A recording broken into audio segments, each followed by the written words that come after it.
Peuple du Bénin, mes chères concitoyennes et concitoyens, depuis quelque temps, début juin 2025, nous assistons à cette scène que les partis UPR, BR et les démocrates prennent d'assaut nos villes et campagnes pour faire campagne pour les élections générales de janvier 2026.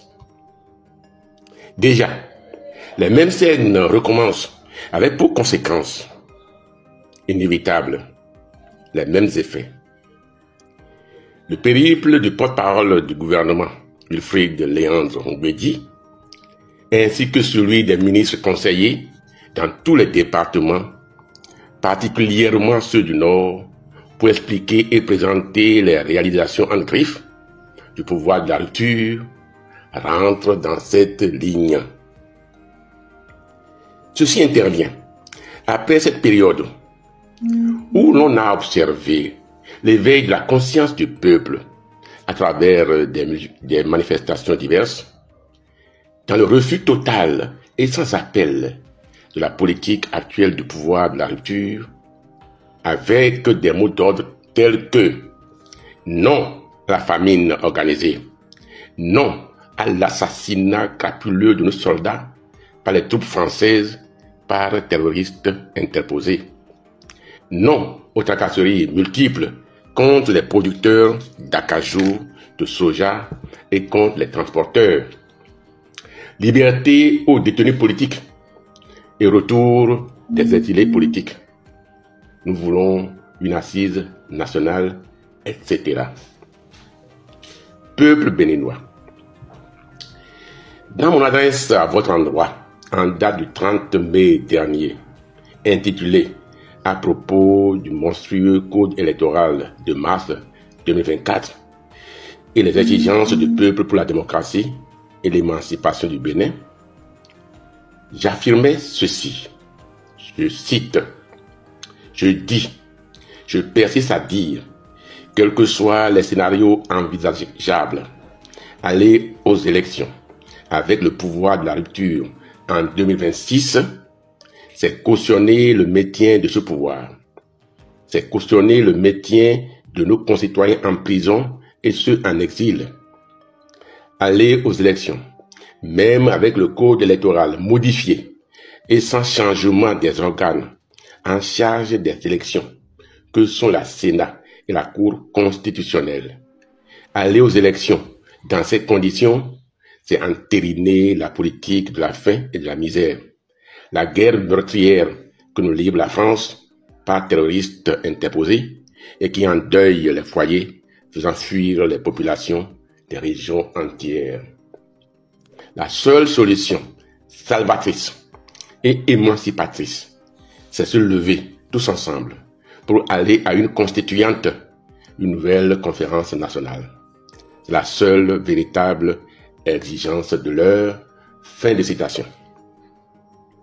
C'est dire que la lancée de cette campagne généralisée pour les élections de 2026 par les partis UPR, BR, les démocrates vise comme objectif direct de s'opposer à cette proposition.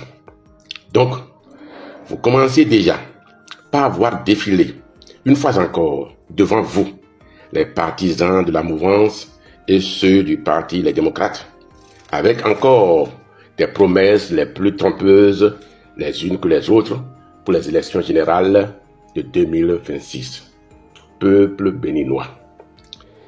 Dans la situation actuelle, comment se pose la question cruciale?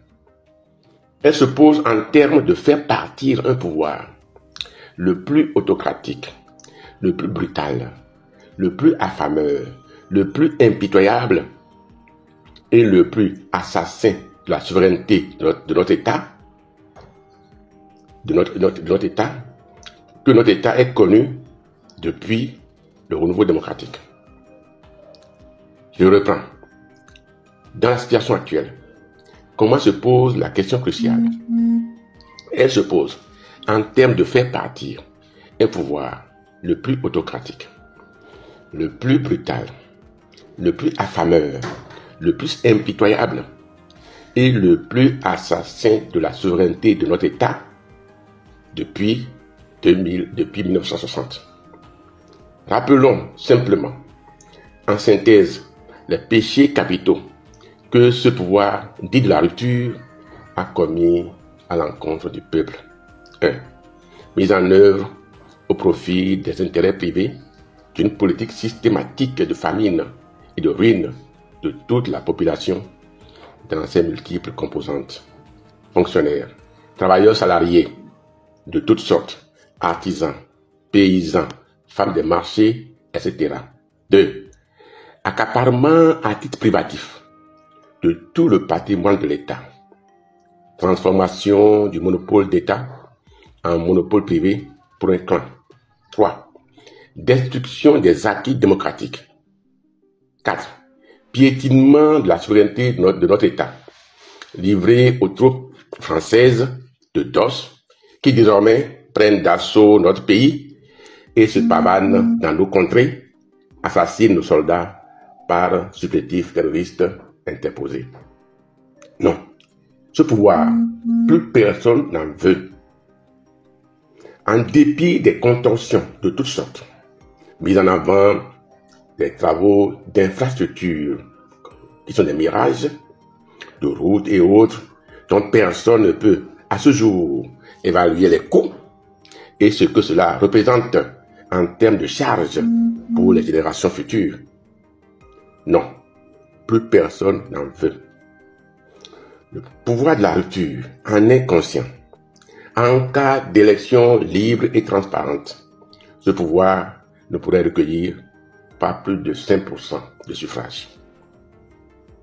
Voilà pourquoi il sert tous les vices et boulons juridiques et institutionnels pour s'imposer, comme il a toujours fait depuis les 9 ans de pouvoir.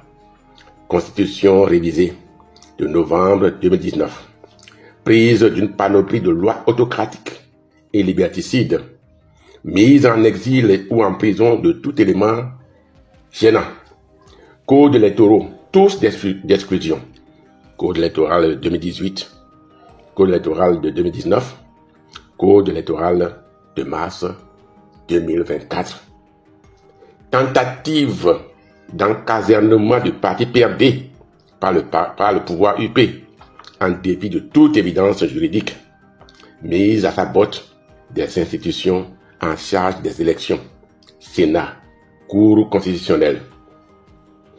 Avec ce pouvoir, aucune élection libre et transparente ne peut s'organiser, telle que nous l'enseigne l'expérience déjà faite des élections de 2019, 2020, 2021, 2023.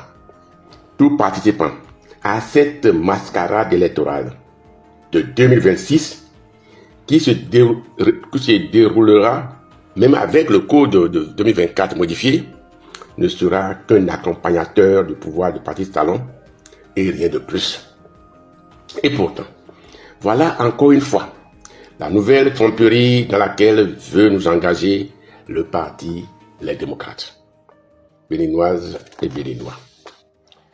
Le parti Les Démocrates nous a fait déjà ce même coup aux élections législatives de 2023, à propos desquelles déjà nous écrivions, je cite, s'agissant des manœuvres du président Talon, il tenait à trouver des acteurs qui fassent illusion pour accompagner le pouvoir de la rupture dans cette œuvre. Pour faire illusion, ceux-ci doivent se présenter comme représentant la seule opposition, le seul représentant du peuple, et une bonne partie du peuple y a cru. Pour ce groupe, on organise un repêchage spécial pour lui permettre de compétir, et cela au-delà de toute légalité. On est allé jusqu'à écarter de la liste des candidats jugés par trop turbulents, par trop critiques vis-à-vis du pouvoir de la rupture, et à y insérer les plus compréhensibles, les plus compréhensifs, les plus favorables à la rupture. Au scrutin du 8 janvier même, les masses se sont déplacées pour aller voter et se sont prononcés massivement pour le Parti Les Démocrates. Qu'à cela ne tienne, on partage les rôles. Au président du parti, on était Eric, d'interdire des publications de résultats pouvant déranger le plan en cours. Aux structures électorales, de faire le reste. Résultat, on proclame élu 28 députés du Parti Les Démocrates, nombre tout juste suffisant pour faire le change, pour ne rien déranger. Ainsi, toutes les lois autocratiques demeureront. Ainsi, les nouvelles lois ne peuvent être votées par cette minorité. Par contre, cette minorité aura sa place dans le bureau de l'Assemblée nationale. Former un groupe parlementaire fait jouir au président endetté la fonction de chef de l'opposition avec ses avantages. Et l'autocratie continuera de fonctionner comme par le passé, plus forte que jamais, mais avec cet avantage qu'elle est désormais vue à l'international comme un pouvoir démocratique, un pouvoir ayant organisé des élections inclusives. Et par là, le président Talon a atteint dans les grandes lignes tous ses objectifs. Le maintien de l'autocratie avec ses lois et règlements et le projet de se maintenir au-delà de 2026. Félicitations, confère le numéro de la Flamme, février 2023. C'est à cette même aventure que le Parti Les Démocrates engage encore le peuple, autrement dit à l'abattoir. Peuple béninois, comment s'expliquer cette situation? Le Parti Les Démocrates, c'est avant tout Yaya Boni. Et celui-ci n'est point un novice sur la scène politique béninoise. Il a déjà gouverné pendant 10 ans. Et le bilan des 10 années de la gouvernance de Yaya Boni n'est point reluisant, pour ne pas dire catastrophique, au contraire de toute la sirène de communicateurs payés par lui pour faire son éloge. On entend par-ci par-là des choses inouïes, comme pour effacer l'histoire. Mais quelques rappels des hauts faits passés sous Yaya Boni indiquent nettement le contraire.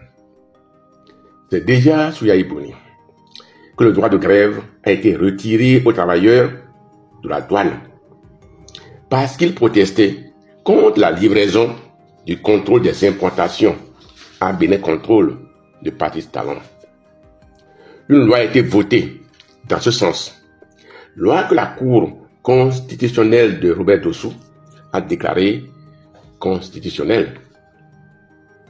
C'est sous Yaya Boni que les secrétaires généraux des centrales syndicales, manifestant pacifiquement devant leur siège à la Bourse du Travail, ont été gazés et blessés par des grenades offensives et dont le sang a été traité de sang de mouton par ce même Yaya.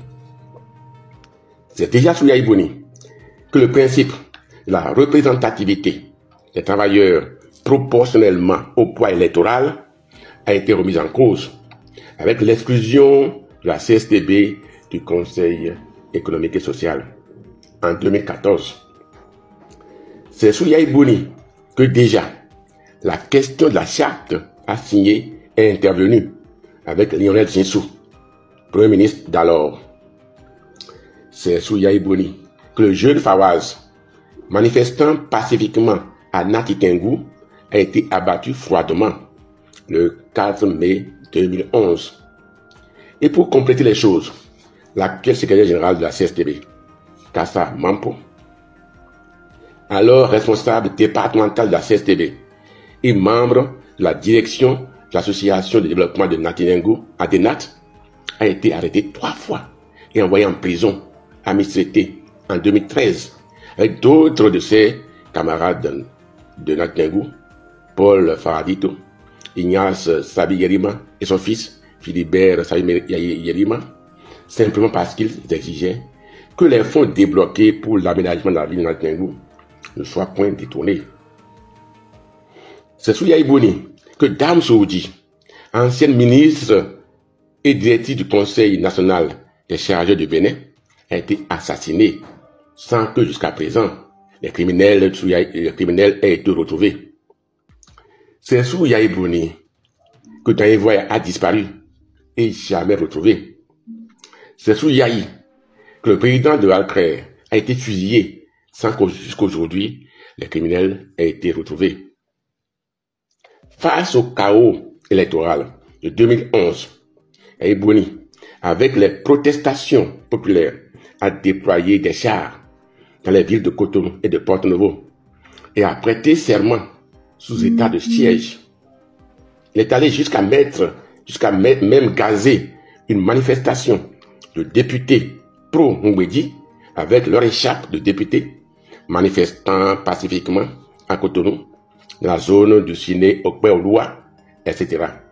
Déjà, Yahya Boni nous parlait de dictature de développement. Au plan des scandales financiers, on peut citer Maria Greta, PPEA 2, Machine agricole, ICC Service, siège de l'Assemblée nationale, etc.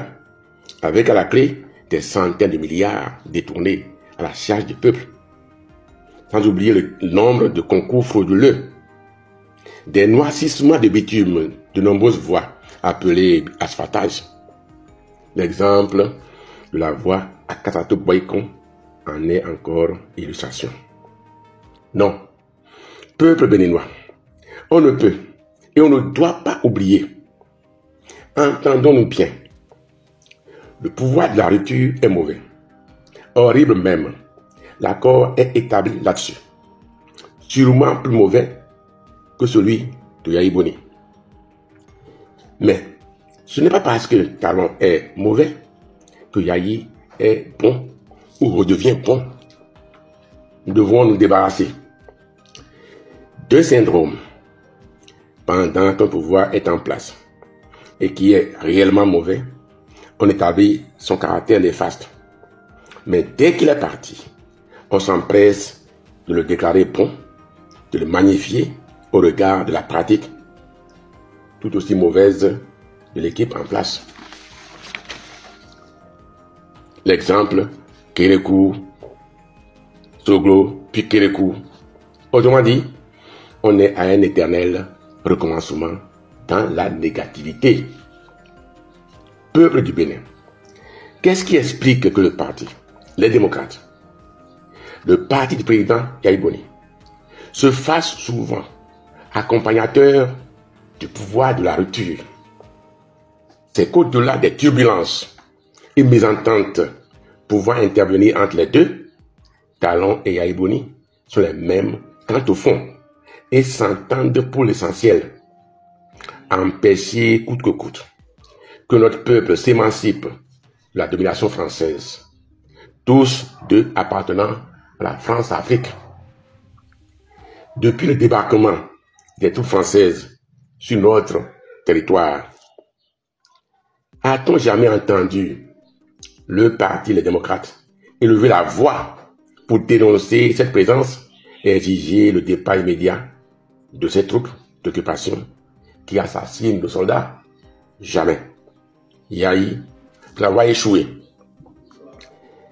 à nous faire gouverner par un néocolon dépêché par la France en 2016, à savoir Lionel Zinsou, a trouvé en Patrice Talon, le réalisateur du programme qu'aurait accompli son poulain malheureux, livrer le Bénin dans toutes ses dimensions, politiques, économiques, culturelles, militaires, à la puissance française. Ce n'est pas pour rien que ce même Lionel Zinsou ne tarit point d'éloge aujourd'hui à l'endroit de Patrice Talon. Ils sont tous pareils. Peuple béninois, face à cette situation préoccupante, avec la faim généralisée et une partie de notre territoire occupée par les forces françaises, avec à la clé des assassinats massifs de nos soldats, je vous appelle à vous mobiliser dans les villes et campagnes pour faire honte à ces marchands d'illusions qui sillonneront les rues à la recherche des voies pour se faire encore plus d'argent sur le dos du peuple et en affamant davantage le peuple.